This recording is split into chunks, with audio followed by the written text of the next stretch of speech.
وَلَنَبْلُوَنَّكُمْ بِشَيْءٍ مِّنَ الْخَوْفِ وَالْجُوعِ وَنَقْصٍ مِّنَ الْأَمْوَالِ وَالْأَنفُسِ وَالثَّمَرَاتِ، ہم ضرور آزمائیں گے دنیا کی زندگی میں تمہیں خوف کے ذریعے، بھوک کے ذریعے، جان اور مال میں نقص کے ذریعے، وَبَشِّرِ الصَّابِرِينَ، اور بشارت ہوگی صبر کرنے والوں کے لیے۔ تو یہ ساری تکلیفیں، ان کو آپ مکافات عمل کہہ کے نہیں جان چھڑا سکتے، یہ اللہ کی طرف سے آزمائش بھی ہو سکتی ہے کسی کے اوپر۔ اور صبر کرنے والوں کے لیے بشارت ہے، اور ان کی نشانی کیا ہے؟ الذین اذا اصابتهم مصیبہ، جب کبھی انہیں کوئی مصیبت پہنچتی ہے تو وہ کہتے ہیں قالوا انا للہ وانا الیہ راجعون، بھئی ہم بھی تو اللہ کی طرف سے آئے تھے، ہمیں بھی لوٹ کے اللہ کے پاس جانا ہے، اگر کوئی تکلیف آئی ہے تو یہ بھی چلی جائے گی نا۔ سب سے بڑی تکلیف کیا ہے؟ موت، وہ بھی تو ہم پہ آنی ہے نا، تو اس سے پہلے اگر چھوٹی تکلیف آئی ہے تو اللہ کی طرف چلی جائے گی۔ اس کانٹیکسٹ میں ایک حدیث ہے صحیح مسلم میں بڑی زبردست، ام سلمہ کہتی ہیں کہ جب ابو سلمہ میرے خاوند فوت ہوئے، مجھے ان کی فوتگی کی خبر ملی تو میں نے حضور سے ایک دعا سن کے یاد کر رکھی تھی کہ جو کوئی وہ دعا مانگ لے گا اللہ تعالیٰ اس سے بہتر اسے نعم البدل دے دے گا، اور وہ دعا آدھا پورشن تو یہی ہے، سورۃ البقرہ کی آیت نمبر 156، انا للہ وانا الیہ راجعون۔ اس کے بعد ہے اللہم اجرنی، یہ جھٹکے سے ملے گا، اللہم اجرنی، حمزہ آگے، اللہم اجرنی فی مصیبتی واخلف لی خیرا منہا، اے اللہ مجھے اس مصیبت میں اجر عطا فرما اور میرے لیے اس سے بہتر نعم البدل کر دے۔ تو کہتی ہیں کہ نبی علیہ السلام نے فرمایا تھا جو یہ دعا مانگ لے گا نا تو اللہ تعالیٰ اس کی کمپنسیشن فرما دے گا، اسے بہتر نعم البدل دے گا۔ کہتے ہیں میں نے دعا تو کی، پھر میں یہ سوچتی تھی کہ میرے خامن جیسا تو کسی کا خامن نہیں ہوگا، ابو سلمہ جیسا خامن مجھے کیسے مل سکتا ہے۔ تو جب عدت پوری ہوئی تو نبی علیہ السلام نے پیغام کا نکاح کا پیغام بھیج دیا، ام المومنین بن گئی، اور یہ ہماری وہ ماں ہے جو سب سے آخر میں فوت ہوئی ہیں 64 ہجری میں، واقعہ کربلا کے بھی 3 سال بعد۔ تو اس دعا کی یہ دعا یاد رکھیں، چھوٹی موٹی بھی کوئی بھی تکلیف، کوئی بچوں کو پہنچتی ہے گھر میں، کسی کو زخم لگتا ہے، ٹھوکر لگ جاتی ہے، کوئی مالی نقصان ہو جاتا ہے، فوراً یہ دعا، اور میں نے الحمدللہ 20 دفعہ یہ دعا آزمائی ہے۔ وقتی طور پہ تو فیل ہو رہا ہوتا ہے کہ یار کوئی مسئلہ خراب ہو گیا، لیکن اس کے بعد اسی شر کے اندر خیر چھپی ہوئی ہوتی ہے، وہ مل جاتی ہے۔ اس آپ دعا کو یاد رکھیں، اور صبح شام جو چھوٹی موٹی کوئی خبریں بھی آپ کو ملتی رہتی ہیں نا، اس کے اوپر آپ یہ دعا پڑھتے رہیں، یہ آپ کے لیے ایک بہت بڑا وظیفہ ہے انشاءاللہ تعالی۔ باقی یاد رکھیے گا کہ یہ مکافات عمل کا جو معاملہ ہے نیک اور بد لوگوں کے اعتبار سے ڈیفرنٹ ہے۔ نیک لوگوں کو جو تکلیفیں آتی ہیں نا دنیا میں، وہ ان کے درجات کو بلند کرنے کے لیے آتی ہیں، اور یہ اللہ تعالیٰ نے بڑی سختی کے ساتھ سورۃ العنکبوت کے اندر نا صحابہ کرام کو ایڈریس کر کے نا یہ فلسفہ کلیئر کیا ہے، آیت نمبر 2 اور 3 کے اندر، احسب الناس ان یترکوا ان یقولوا آمنا وهم لا یفتنون، کیا لوگ اس گمان میں ہیں کہ انہیں صرف اس بات پہ چھوڑ دیا جائے گا کہ وہ ایمان لے آئے اور ہم ان کی آزمائش نہیں کریں گے؟ وَلَقَدْ فَتَنَّ الَّذِينَ مِن قَبْلِهِمْ، بے شک ہم نے ضرور آزمایا تھا ان سے پہلے لوگوں کو، فَلَيَعْلَمَنَّ اللَّهُ الَّذِينَ صَدَقُوا وَلَيَعْلَمَنَّ الْكَاذِبِينَ، تو اللہ تعالیٰ ضرور جانچ کر رہے گا کہ کون سچے ہیں اپنے دعوے کے اندر۔ کس دعوے میں؟ کہ غلامی رسول میں موت بھی قبول ہے، اور کون صرف نعرہ بازی کر رہے ہیں۔ اللہ تعالیٰ ان کو ظاہر کر کے رہے گا، جانچ کے رہے گا۔ تو یہ اللہ تعالیٰ نے اپنا اصول رکھا ہے، یونیورسل ٹروتھ ہے۔ اس کانٹیکسٹ میں صحیح بخاری میں ایک حدیث ہے، صحابہ کرام نے جب کافروں کی تکلیفوں کا ذکر کیا نا حضور سے، تو آپ نے فرمایا صبر کرو، اللہ کی قسم تم سے اگلے لوگوں کو زمین میں گاڑا جاتا تھا، سر کی مانگ پہ آرا رکھا جاتا تھا اور کہا جاتا تھا کہ اسلام چھوڑ دو، اور وہیں ان کے 2 ٹکڑے کر دیے جاتے تھے، وہ اپنے دین پہ قائم رہتے تھے۔ لوہے کی کنگیاں ان کے گوشتوں پہ پھیری جاتی تھی، حتیٰ کہ ہڈی تک پہنچ جاتی تھی، تب بھی وہ اپنے دین پر ثابت قدم رہے۔ تو نبی علیہ السلام نے اپنے صحابہ کو اگلے لوگوں کی یہ تکلیف گنوائی۔ تو اب وہ جو اتنی تکلیفیں کاٹتے رہے ہیں وہ کوئی مکافات عمل نہیں ان کے لیے ہوا، آزمائش تو ہوئی ہے نا جی۔ تو نیک اور برے لوگوں کے اعتبار سے ڈیفرنٹ ہے، یہ ذہن میں رکھیے گا۔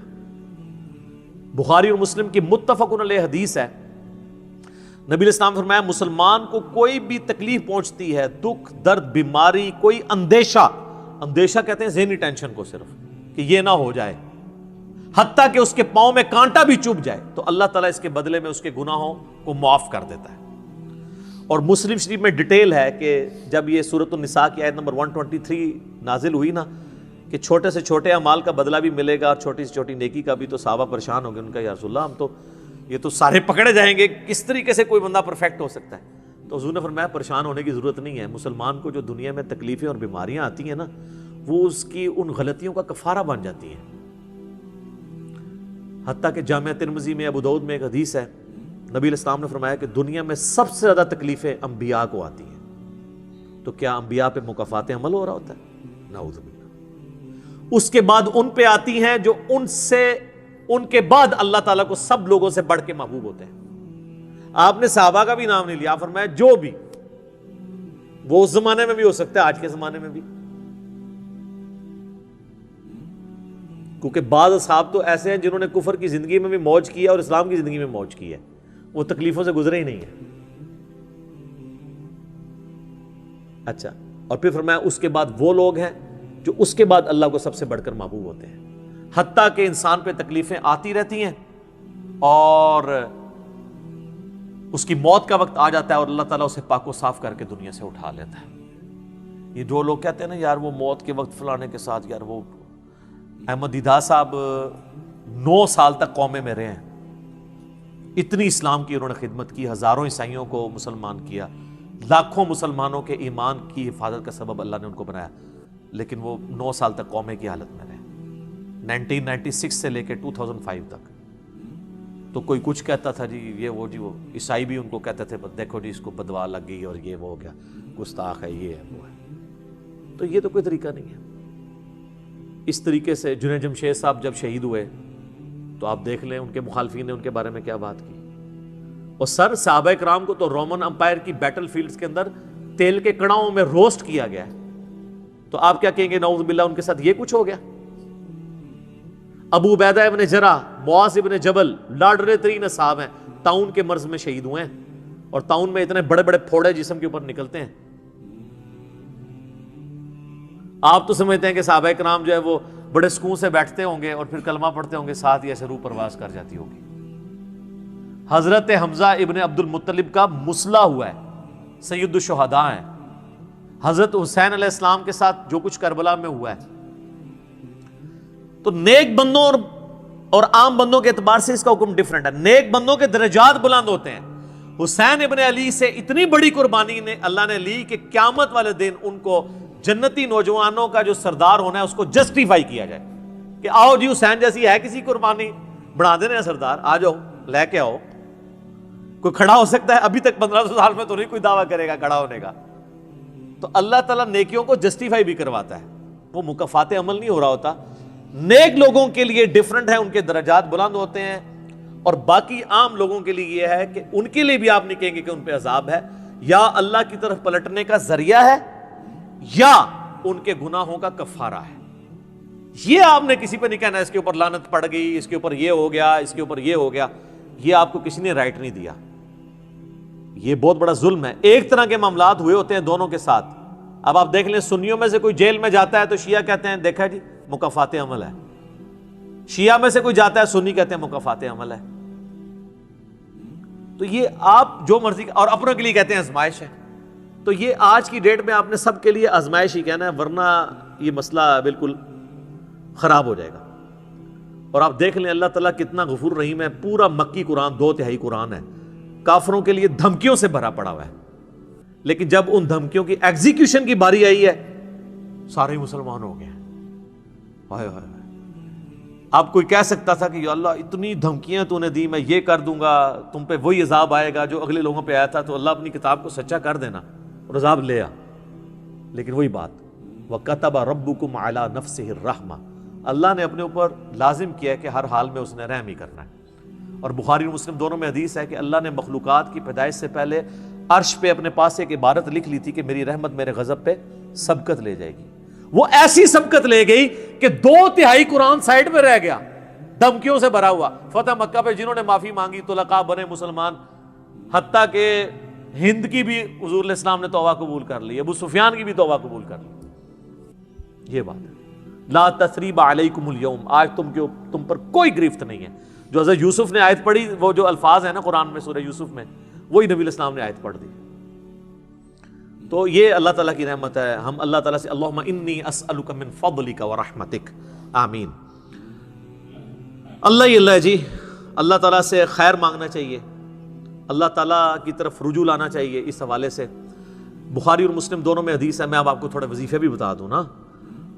ظاہر آزمائشیں تو ہر بندے پہ آتی ہیں, اللہ کی طرف رجوع بھی لانا چاہیے. ان آزمائشوں سے نکلنے کا طریقہ کیا ہے؟ بخاری اور مسلم دونوں میں حدیث ہے. نبی صلی اللہ علیہ وآلہ وسلم کے بارے میں انس بن مالک کہتے ہیں کہ نبی علیہ السلام کی اکثر دعا یہی ہوا کرتی تھی, اللہم ربنا آتنا فی الدنیا حسنہ وفی الآخرۃ حسنۃ وقنا عذاب النار, آمین.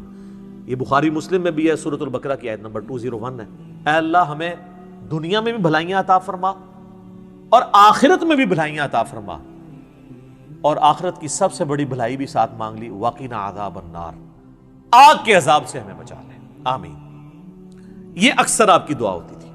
اس کانٹیکسٹ میں ایک حدیث ہے بڑی انٹرسٹنگ, صحیح مسلم میں. ایک صحابی بیمار ہوئے حتیٰ کہ بالکل ہڈیوں کا پنجر بن گئے, اور صحابہ کہتے ہیں چڑیا کی طرح ان کی جان ہو گئی. نبی علیہ السلام ان کی عیادت کے لیے گئے. آپ نے جب دیکھا, آپ فرمایا تو اللہ سے کیا مانگتا ہے؟ چنگا بندہ, ٹردا پھردا بندہ ایڈا منجی دے پہ گیا اور بالکل ڈھانچہ پنجر بن گیا ہڈیوں کا. اس نے کہا یا رسول اللہ, میں اللہ تعالیٰ سے یہ دعا کرتا ہوں کہ اے اللہ جو تو نے مجھے آخرت میں عذاب دینا ہے نا, دنیا میں ہی دے دے. آخرت کا عذاب تو بہت سخت ہے, تو مجھے دنیا میں ہی وہ عذاب دے دے. نبی علیہ السلام نے سبحان اللہ, کیا تم دنیا میں بھی اللہ کی تکلیف برداشت کر سکتے ہو؟ اوے تجھے تو چاہیے تھا تو کہتا اللہم ربنا آتنا فی الدنیا حسنہ وفی الآخرۃ حسنۃ وقنا عذاب النار. یعنی آپ اللہ تعالیٰ کو معاذ اللہ کو فنیٹک سمجھتے ہیں کہ آپ کہیں گے جی اس نے عذاب تو ضرور دینا تو مجھے ادھر دے دے. او یار اللہ سے اچھا ہی گمان رکھو. بخاری مسلم دونوں میں حدیث ہے, میں اپنے بندے کے گمان کے قریب ہوں جیسا میرے بارے میں گمان رکھے, بشرطے یہ کرتوت بھی ٹھیک کرے. تو سر ہم تو یہ کہتے ہیں یا اللہ ہم نہ تیری آزمائش کے قابل ہیں نہ تیرے عذاب کے قابل ہیں, ہمیں بلا حساب و کتاب ہی جنت میں داخل فرما دے, آمین. تو میں اپنے بندے کے گمان کے قریب ہوں. اچھا گمان رکھیں, انشاءاللہ تعالی اینڈ رزلٹ بھی اچھا ہوگا. آپ اللہ سے گمان اچھا رکھیں, یہ گمان بہت اہم چیز ہے. اور یہ آپ کا جو کانفیڈنس ہے نا اللہ کے اندر کہ انشاءاللہ اللہ میرے ساتھ خیر کا معاملہ ہی کرے گا. اچھا کئی لوگ ہیں وہ کہتے ہیں منو تے اللہ نے دینے ہی عذاب ہے. استغفر اللہ. تو آپ چاہے اچھے اعمال کرتے ہیں برے اعمال, تب بھی آپ نے یہ اپنے بارے میں یہ بات نہیں کرنی. یہ تو اور کسی کے بارے میں تو آپ نے سوچنا بھی نہیں سر, وہ تو کہانی ختم. وہ تو صحیح مسلم میں حدیث ہے نا, ایک شخص نے قسم اٹھا کے کہہ دیا تھا کہ اللہ تعالیٰ اس کو کبھی معاف نہیں کرے گا. وہ بڑا گنہگار شخص تھا. اللہ کی بارگاہ میں پہنچے, اللہ نے فرمایا تو نے میرے بھی آپ پہ کیسے قسم کھا دی؟ جا, میں نے اس کو معاف کیا, تجھے دوزخ میں پھینکا. لا يسأل عما يفعل وهم يسألون, سورۃ الانبیاء کی آیت ہے. اللہ کو کوئی نہیں پوچھ سکتا اس نے یہ کیوں کیا, وہ سب کو پوچھ سکتا ہے کہ انہوں نے یہ کیوں کیا. یہ اللہ تعالیٰ کے بارے میں ناشکری پھیلانا سورہ الزمر میں ہے, لا تقنطوا من رحمت اللہ, اللہ تعالیٰ کے بارے میں مایوسی عوام کے اندر پھیلانا. لیکن اس کا دوسرا پہلو بھی غلط ہے کہ آپ رحمت کی آیتیں پڑھ کے تو لوگوں کے کام چوک کے رکھو, وہ بھی دوسری ایکسٹریم ہے, وہ بھی نہیں ہونی چاہیے. رحمت سے دھوکہ بھی نہیں کھانا, ہاں اعمال پورے کرنے ہیں اور پھر اللہ سے امید بھی رکھنی ہے. جو سیدنا ابوبکر نے حضرت عمر کو وصیت کرتے ہوئے کیا کہا تھا, کیا عمر جب تو جنتیوں کی طرف دیکھے نا تو دعا کرنا کہ میں بھی ان میں شامل ہو جاؤں, اور جب بھی تو جہنمیوں کا ذکر لائے تو اللہ صلی اللہ علیہ وسلم سے پناہ مانگنا کہ کہیں میں ان میں شامل نہ ہوں. انہوں نے آگے سے کہا کہ میں عشرہ مبشر ہوں. ٹھیک ہے, یہ معاملہ بہت سینسٹیو ہے. جن کو اللہ کا تعارف ہے نا تو وہ ان کی زندگی بڑے ڈر ڈر کے گزرتی ہے. تو یہ حدیث میں نے اس لیے بتا دی. ایک اور ذریعہ ہے ان آزمائشوں سے نکلنے کا. صحیح بخاری اور مسلم دونوں میں حدیث ہے, جس کی یہ خواہش ہے کہ اللہ اس کی عمر دراز کر دے اور اس کے رزق میں کشادگی دے دے. رزق میں دنیا کی ہر نعمت شامل ہے. ہم تو دولت ہی سمجھتے ہیں نا, اچھی صحت بھی رزق ہے, اچھی اولاد بھی رزق ہے, اچھی صحت بھی رزق ہے, مال کی فراوانی بشرطے کہ وہ فطرے میں نہ ڈال دے وہ بھی رزق ہے. ہر چیز دنیا میں جتنی بھی اہمیت ہے کی چیزیں جو ہم سمجھتے ہیں. تو بخاری اور مسلم دونوں میں الفاظ ہیں جس کی یہ خواہش ہے اس کی عمر دراز ہو جائے اور اس کے رزق میں کشادگی ہو تو اپنے رشتہ داروں کے ساتھ حسن سلوک کرے. یہ ہے جناب وہ کام کرنے کا. حسن سلوک خالی ان کو تسلیاں نہیں دینا. ظاہر ہے قرآن اور حدیث میں جب رشتہ داروں سے صلہ رحمی کا ذکر آتا ہے تو یہ ہے کہ ان کے ساتھ قطع تعلق ہی نہیں کرنی, دوسرا ان کی فائنینشیل سپورٹ کرنی ہے. اس لیے آپ دیکھیں سب سے زیادہ حقدار زکوٰۃ کے صدقات کے آپ کے بہن بھائی ہیں, سب سے قریبی رشتہ وہ ہے, اس کے بعد کوئی اور حقدار ہے. باقی اس پہ تو امت کا اجماع ہے کہ جو صدقات اللہ کی راہ میں آپ کرتے ہیں اس سے اللہ تعالیٰ تکلیف ٹالتا ہے. منت سے نہیں ٹلتی. بخاری مسلم میں حدیث ہے کہ منت سے کنجوس کا مال ہی نکلتا ہے, تکلیف نہیں ٹلتی. لاجیکل ہے. منت تو یہ کہ یا اللہ پہلے یہ کر تو میں کراں گا, اور صدقے میں کیا ہے, یا اللہ میں نے تیری طرف سے تیری راہ میں یہ صدقہ کیا اور میں اس نیک عمل کا وسیلہ تجھے پیش کرتا ہوں, میرا مسئلہ حل کر دے. جو بخاری مسلم میں حدیث ہے 3 لوگ غار میں پھنس گئے تھے, انہوں نے اپنے پرانے اعمال کا واسطہ پیش کیا تھا. یہ نہیں کہا کہ یا اللہ ایک بار کاٹ دیتے سی یہ کریں گے, پھر کون سی نکلنا. انہوں نے اپنے پرانے کیے ہوئے اعمال کا وسیلہ اللہ کے حضور پیش کیا, جو قرآن میں بھی ہے وَاسْتَعِينُوا بِالصَّبْرِ وَالصَّلَاةِ. صبر اور نماز کے ذریعے اللہ کی مدد چاہو, جس سے وہ کہتے ہیں جی اس سے غیر اللہ کی مدد ثابت ہوتی ہے. تو کوئی کہتا ہے المدد یا صبر, المدد یا نماز, وہ اس کا مطلب ہے صبر اور نماز سے اللہ کی مدد, کیونکہ آگے آتا ہے ان اللہ مع الصابرین, بے شک اللہ تعالیٰ صبر کرنے والوں کے ساتھ ہے. تو نیک اعمال کا وسیلہ آپ اللہ کے حضور پیش کریں. تو صدقہ اور خیرات کرنا یہ اللہ تعالیٰ کی طرف سے آئی ہوئی تکالیف کو, بلاؤں کو ٹال دیتا ہے. ایک چٹکلا عرض کر دیں, صدقہ وہ چیز ہے جو بلا کو کھا جاتی ہے, اور مولوی وہ بلا ہے جو صدقے کو بھی کھا جاتی ہے. ہاں صدقہ کس کو دیتے ہیں سر, دیکھا کتنی بڑی بلا ہے. بلاواں نو جڑی چیز کھاندی ہے وہ صدقہ ہے, اور جو صدقے نو بھی کھا جائے سب تو بڑی بلا وہ مولوی ہے. اچھا یہ چٹکلے کے طور پہ اس کو نیگیٹو کسی نے نہیں لینا, میں نے ایک مزاح کے طور پہ بات کی, اس کا اس ٹاپک کے ساتھ کوئی تعلق نہیں ہے, چونکہ ایک مشہور ہے چیز. تو یہ میں نے آپ کو ایک دعائیں, اذکار اور پھر اعمال بھی بتا دیے. آخر میں 2 دعائیں میں وہ جو بیان کی تھی ان کو ریپیٹ کر دیتا ہوں. ایک پریونٹیو دعا ہے, یہ 2 علاج ہوتے ہیں نا, پریونٹیو اور کیوریٹیو. پریونٹیو علاج یہ ہوتا ہے کہ بیماری ہونے سے پہلے علاج کیا جائے, جیسے ویکسین ہے. آج کل وہ کہہ رہے ہیں کورونا کی ویکسین بن گئی ہے کہ وہ لگوا لیں تو تکلیف ہوئی نہ. ایک ہوتا ہے کیوریٹیو علاج کہ بیماری ہو گئی ہے تو اب علاج کیسے کرنا ہے. تو پریونٹیو علاج جو دعائیں ہیں نا وہ ہے اللہم ربنا آتنا فی الدنیا حسنہ وفی الآخرۃ حسنۃ وقنا عذاب النار. ہر نماز کے تشہد میں اسے مانگے, ٹھیک ہے, بلکہ سجدے میں مانگے. صحیح مسلم میں حدیث ہے کہ سجدے میں تم اپنے رب کے سب سے زیادہ قریب ہوتے ہو, خوب دعائیں مانگا کرو. سجدے میں بھی آپ یہ دعا مانگ سکتے ہیں, تشہد میں تو مانگے ہی مانگے. وہ بخاری مسلم میں حدیث ہے درود شریف کے بعد جو چاہو اپنے رب سے مانگو, وہ تو قبولیت کی ایک جگہ ہے. اس کے علاوہ یہ ہو گئی پریونٹیو علاج بیماریوں سے, پریشانیوں سے. جتنے سنت اذکار ہیں, بسم اللہ الذی لا یضر یا اعوذ بکلمات اللہ التامات من شر ما خلق, یہ ساری کی ساری چیزیں اللہ تعالیٰ کی طرف سے ایک سنت اذکار ہیں. لیکن یہ یاد رکھیے گا یہ ناگہانی آفات کے لیے ہیں. یہ نہیں ہے کہ بسم اللہ پڑھ کے ساکٹ میں انگلی دے دے یا بسم اللہ الذی لا یضر پڑھ کے تو کوبرے سے کھیلنا شروع کر دے. نہیں, وہ پھر آپ اپنے اوپر تقدیر خود غالب کروا رہے ہیں, پھر یہ اذکار نہیں اثر کریں گے. یہ ناگہانی آفات کے لیے. جب کوئی شخص اپنے اوپر خود تقدیر غالب کر لیتا ہے نا پھر وظائف ہو جاتے ہیں سائڈ کے اوپر. یہ ذہن میں رکھیے گا.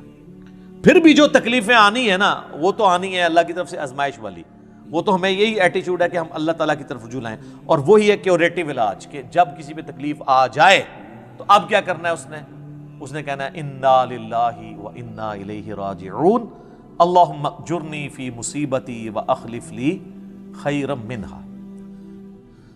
یہ مکافات عمل کا سارا ٹاپک اس کا اینڈ میں کروں گا سورہ الحدید کی ان 2 آیات کے اوپر, جس کے بعد صبر آ جائے گا سب کو کہ اللہ تعالیٰ نے یہ تکلیف کا سلسلہ دنیا میں جو رکھا ہوا ہے اس پہ صبر کے لیے کیا ترغیب دلائی ہے. آیت نمبر 22 اور 3، ما اصاب من مصیبت فی الارض ولا فی انفسکم، کوئی مصیبت بھی ایسی نہیں کہ زمین میں آئے۔ زمین میں کیا مصیبت آتی ہے؟ زلزلہ، وبائی امراض، سیلاب، طوفان، ولا فی انفسکم، اور نہ کوئی ایسی مصیبت کہ تمہاری جان میں آئے۔ جان میں ہر طرح کی بیماری، کسی کو بلڈ کینسر ہو گیا، کسی کے گردے فیل ہو گئے، کسی کو ہیپاٹائٹس ہو گیا، تو اللہ فرماتا ہے الا فی کتاب من قبل ان نبرأھا، یہ ہم نے لوح محفوظ پہ پہلے ہی لکھا ہوا ہے، اس سے پہلے کہ ہم یہ تکلیف بھیجیں۔ کام ہی ختم ہو گیا۔ اللہ کہتا ہے ہم نے تو یہ طے کیا، یہ ڈیسٹنی ہے، تمہاری تقدیر ہے۔ ان ذالک علی اللہ یسیر، یاد رکھنا یہ اللہ کے لیے بڑا احسان ہے، بہت آسان ہے۔ کوئی یہ بھی کہہ سکتا ہے کتنا ہو گیا، پہلے ہی اللہ کو پتا ہے، اللہ کے علم کے لیے آسان ہے۔ سورۃ الانعام میں تو یہاں تک آیا ہے کہ خشکیوں میں یا سمندروں کے اندر کسی درخت کا اگر پتا بھی گرتا ہے نا تو اللہ کو پہلے سے علم ہے، اور زمین کی گہرائیوں میں کوئی دانہ بھی پھوٹتا ہے نا وہ پہلے۔ اب ظاہر ہے ہمارا ذہن تو اس ڈیٹے کو سمجھ نہیں سکتا، بلکہ آج ہم نے لیپ ٹاپس میں، ہارڈ ڈسک میں وہ ڈیٹا سٹور کر لیا ہے جو 8 سے 100 سال پہلے کا انسان اس کو ماننے کے لیے تیار نہیں ہوگا کہ یہ ٹچ سکرین موبائل کیا کر سکتا ہے، اتنی دور بات کر سکتے ہیں، وہ تو اس کو بھی ماننے کے لیے تیار نہیں ہوں گے۔ لیکن ہو گیا ہے نا کہ انسان کو اللہ نے ترقی کرائی ہے، تو اللہ کا علم تو بہت کامل ہے۔ لِكَيْ لَا تَأْسَوْا عَلَىٰ مَا فَاتَكُمْ، یہ ہم نے اس لیے کیا، یعنی ہم نے تقدیر میں پہلے یہ چیزیں لکھی تھی تاکہ تم مت افسوس کرو اس چیز پہ جو تم سے چھین لی جائے۔ وَلَا تَفْرَحُوا بِمَا آتَاكُمْ، اور اس پہ شیخی مت بگاڑنا جو اللہ نے تمہیں دی ہے۔ اللہ کسی سے لے کے آزماتا ہے تو کسی کو دے کے بھی آزماتا ہے۔ وَاللَّهُ لَا يُحِبُّ كُلَّ مُخْتَالٍ فَخُورٍ، اور اللہ تعالیٰ پسند نہیں کرتا ہر شیخی بگاڑنے والے کو، جو بات بات کے اوپر شیخی بگاڑتا ہے۔ کسی کے پاس اگر کوئی اللہ کی طرف سے نعمتیں ہیں تو وہ اللہ کا شکر ادا کرے، اور اگر کسی کے اوپر آزمائش کا وقت ہے تو وہ اللہ کی طرف رجوع لائے۔